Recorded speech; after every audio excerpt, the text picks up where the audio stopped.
After careful planning and preparation, the IEP team members come together to develop the IEP. One member will be leading the meeting. Today, that will be the student's special education teacher. Another staff member has been assigned to take notes and will ensure that the IEP forms and other needed paperwork are completed. Let's watch the team in action as Dominic prepares for the transition to middle school. Welcome, everyone. As you know, we're here for Dominic's annual review of his IEP. Let's start with introductions. I'm Sandra Miller, Dominic's special education teacher. Good morning, everyone. I'm Michelle Atkins, and I'm Dominic's regular education teacher. And I'm Allie Peterson. I'm Dominic's mom. I'm Dominic. Hi. Good morning. I'm Gretchen Adams, and I'll be taking notes for the prior written notice today. I'm also the school psychologist. Hi, it's nice to be here. I am Rose Smith, and I am from the middle school. Good morning. I'm Frances Lumpson. I will be serving as the LEA representative, and I'll also serve as the assistant principal here. Okay, thank you. I think we're ready to start. Everybody should have copies of the draft, so you can go ahead and refer to that. We're going to start with the student profile.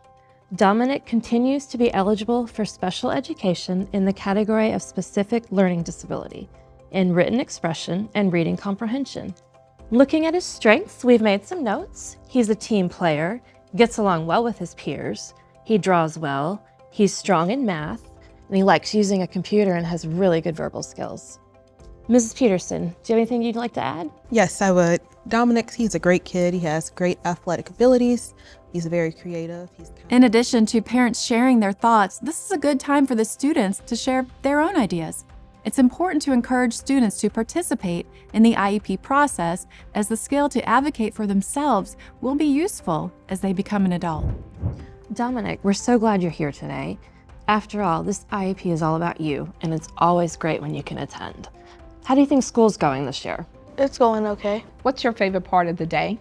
Math. It's fun and easy. Is there something that's hard for you? Reading and writing. Don't worry, we're gonna help you with that, okay? Dominic, how about you tell us what you want to be when you grow up? I don't know. Come on, Dominic. We talked about it yesterday. Do you remember? I remember. I want to be an artist. That's awesome. That Sounds great. Fun. That sounds like fun, Dominic. Dominic, is there anything else you want us to know? I just really don't want to miss my next class. It's my favorite one. Thank you. We're going to do all we can to help you be successful. Ms. Peterson, what's your vision for Dominic's future? What would you like to happen for him? I like him to go to tech school or some sort of college. I like him to live on his own, just be overall happy. That sounds great. Dominic, would you like to go to class now, or do you want to stay for the rest of this meeting? I'd like to go back to class. All right, then you can go. It's been really good having you here with us, though. All right, I'll see you later. Bye, Dominic. Bye, Dominic. Later. Thanks for coming, buddy. So, Mrs. Peterson, this is a good time to talk about any concerns you might have for Dominic's education. Well, he doesn't seem to be meeting his goals. He's getting further and further behind. It takes a lot of time to do his homework, and he gets very, very frustrated. Then he just tears up and shuts down. Okay. Well, we've documented your concerns, and we'll keep them in mind as we work through the rest of the IEP. So the next section is where we look at transitions and special factors.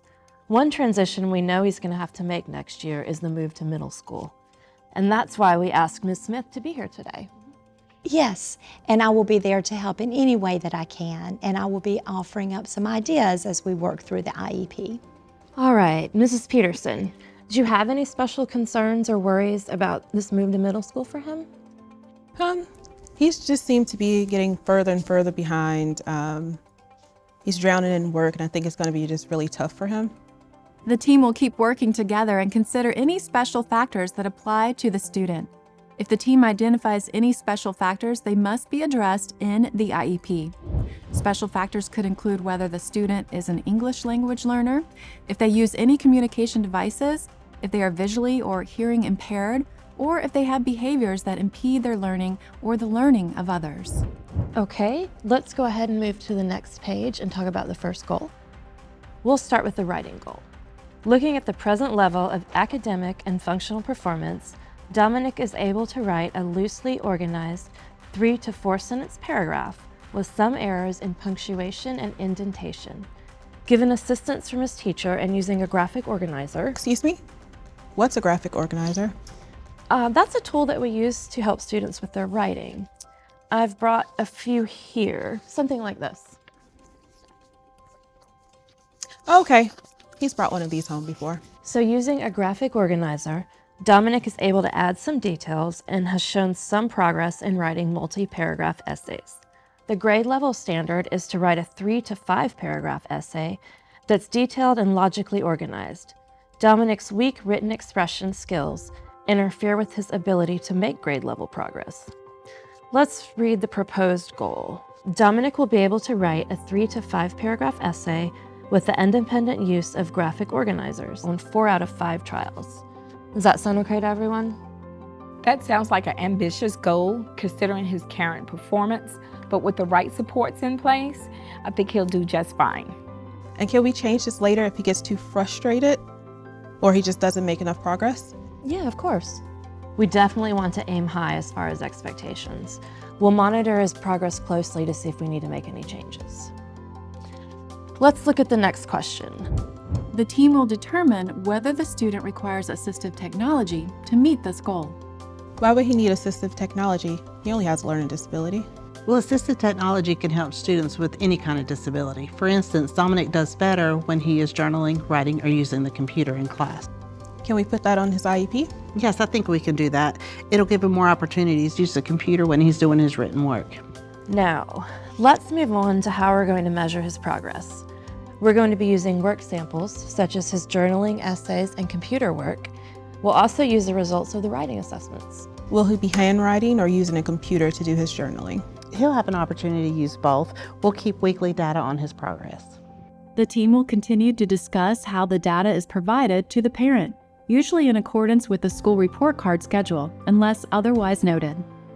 After the team completes writing the goals, they will review the student's entire school day, including non-academic times such as lunch and recess.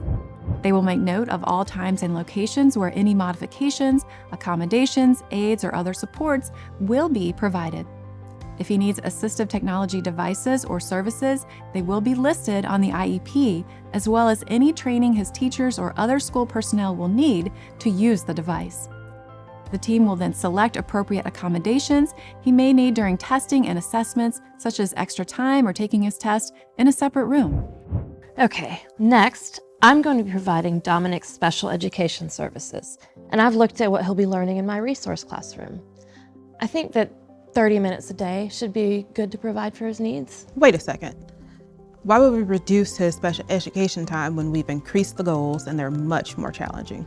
Well, we don't want to keep him out of his regular education classroom too long. We don't want him to miss anything. I would feel better if we kept the time where it is now. He's not where he needs to be for a kid his age. Well, I think Mrs. Peterson has a very good point. Can we all agree to 45 minutes? And we certainly can revise his IEP at a later date. Thank you. The team will now list all related services and will include how often the services will be provided, how long the sessions will be, and where the services will be provided. And to finish up, the team will write a brief explanation for any periods of time that the student will not be educated with their non-disabled peers, determine how progress toward meeting his IEP goals will be reported to their parents, and discuss whether the student will need services beyond the typical school year. The last page of the IEP form will document who attended and who participated in the meeting.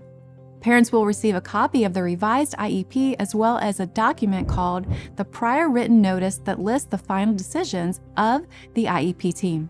The prior written notice describes and explains any action the IEP team proposed or refused. Parents will be offered a parent rights handbook at some point during the meeting. The handbook is a notice containing a full explanation of the procedural safeguards or legal rights available under the IDEA and the federal regulations. Thank you all for coming. I hope we all can agree that this has been a very successful meeting. Oh yeah, it's been great. Absolutely. That's definitely good. I really appreciate it. And it's nice seeing you again, Mrs. Peterson. Our hope is that the information included in this video introduces you to the knowledge and skills you can use to participate effectively as an IEP team member. As you move forward, keep communication between home and school open and positive. Check on your child's progress often and bring any concerns to your child's teacher or the IEP team early. Use good communication skills to resolve disagreements as they come up.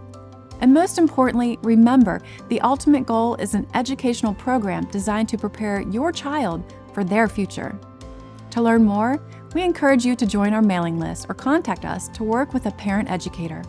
Now, we can move on to our final video of the series, which describes the prior written notice in more detail.